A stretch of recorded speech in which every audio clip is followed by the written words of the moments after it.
लड़कियों के चक्कर में ना पड़े। इनका ये टारगेट है, ये हमारी हिंदू बहन बेटियों को फंसाकर ये उनकी निर्गम हत्या कर रहे हैं।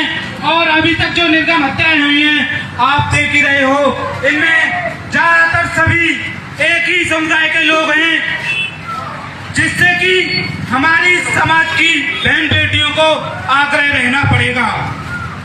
फांसी दो, फांसी दो, बहन साक्षी के हत्यारे को,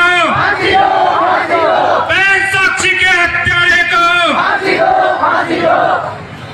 इनका सीधा एक ही टारगेट है, लव जिहाद। लव जिहाद जो फिर हमारी बहन बेटी इनके जाल में फंस जाती है, वो फिर इनके चंगुल से नहीं निकलती है, वो फिर फंसी की फंसी रह जाती है। और उनका टारगेट यही रहता है कि कैसे ही इन हिंदुओं की लड़कियों को फंसाओ और इनका निर्गम हत्या करो इनकी।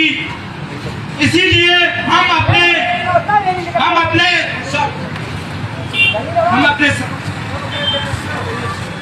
जय श्री राम।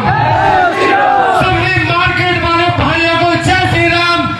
यह यात्रा एक संकल्प है, हिंदू रक्षा संकल्प द्वारा हम सभी को आग्रह कर रहे हैं। जैसे कि आप देख रहे हैं लव जिहाद हो रहा है, हत्याएं हो रही हैं 22-20 चाकुओं से। लड़की 16 साल की मात्र उम्र की लड़की थी, उसको लव जिहाद करने के बाद उसकी हत्या कर दी गई।